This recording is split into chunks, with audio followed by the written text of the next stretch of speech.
What's up? It's Marco, Sage of Soccer, and today I'm going to be talking about the news about Christian Pulisic. It's bad news, but it's something we've seen all too often. Graham Potter has said that Christian Pulisic will be out for 2 months with an injury. And yeah, it's disappointing news. Like, he seems to be a very injury-prone player, and I think at this point it might start to be affecting his ceiling and how much he can grow from this, but I don't think it's the end of the world, and actually might end up having a little bit of a silver lining.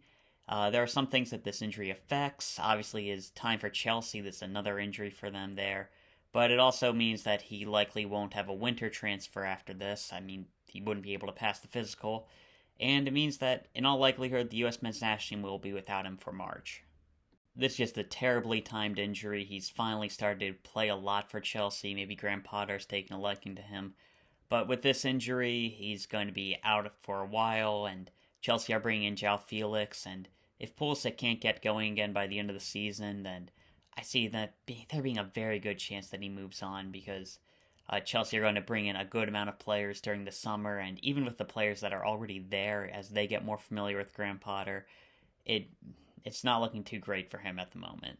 So that's obviously going to hurt him there, because man, it's just really disappointing. Another injury, and as I mentioned before, like, he just has never been able to get going at Chelsea, and I really don't think he's developed much as a player as he's gone there.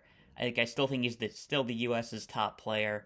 Has a very good chance to still be the next best player in like 2024, 2026. But at the moment, like, it's tough to see him actually still developing with how many injuries he's getting, how little consistent playing time he's actually received, and I think it's really going to start hurting him.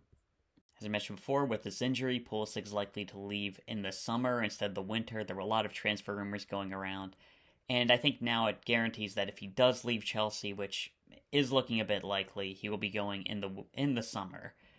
And I think that's very good. Winter transfers can be pretty tough. You get into a team which, you don't get a full preseason with them, especially in England. And it can be pretty tough to adjust to that new environment quickly. But if you go in the summer, have a full preseason with the team, and have a manager who definitely wanted to bring you in, and that was part of their season's plan, not just like an emergency fix or something like that.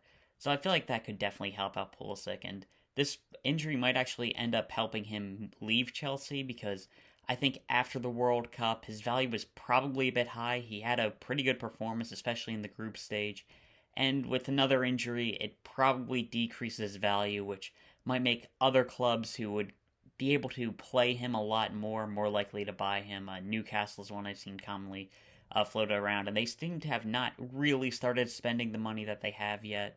So maybe that could be a possibility, him going to Newcastle now, than like the host of other options.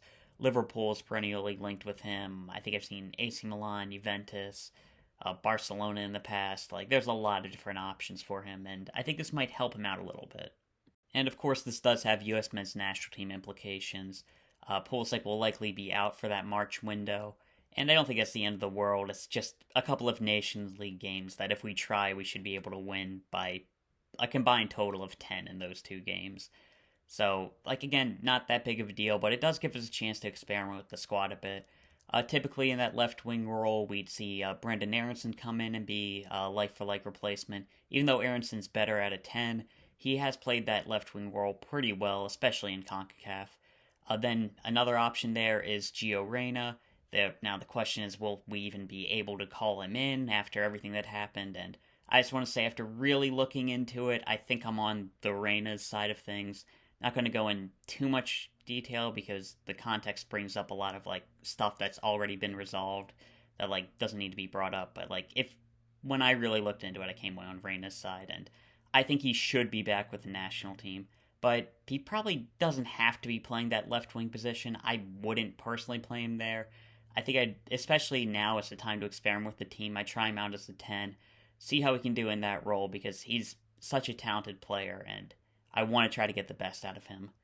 Tim Weah could also play that left wing, but it's pretty hard to find right-footed players who can still be that scoring threat from that right wing. So I'd want to keep Weah on the right because he's done so well there. But it is still an option to play Weah on the left, and it might be his better position. Two experimental choices could be Malik Tillman.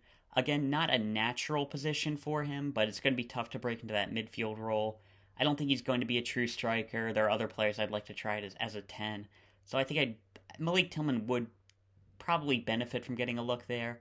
And if Georgi Mihailovic gets in the team, that's likely where he's going to be playing as well on that left-hand side. So try them out there. That could be a good look. And if there are any standouts in the January camp who look really good, maybe one of the U20 guys really starts to break out, like, give them a look. This is a time to experiment with the squad. Honestly, the whole Gold Cup, like, I think we take the Nations League seriously now instead of the Gold Cup. So maybe the Gold Cup's the time to experiment, but it'd probably only be domestic players. But I think there's some good room to grow for this team and a lot of options for us to replace Pulisic. It's really disappointing that Pulisic went down with this injury. He was just starting to get going again with Chelsea under Graham Potter, and now he's going to be out for 2 months, and it's probably going to be the end of his Chelsea career. Who knows? We might be able to see a resurgence, but it's really disappointing. But I think that there's still hope for his career. Like, obviously, he's our best player, but maybe this injury helps him get a move to a smaller club where he can really play and get that consistent game time and really continue his development. He's still a very young player. And I think that for the U.S., it could be fun to experiment, and it's really not going to cost us anything. But yeah, so I've want to talk a bit about Pulisic's injury, because, man, our best player is going to be unavailable in the next window. And yeah, so I'll talk about. See ya.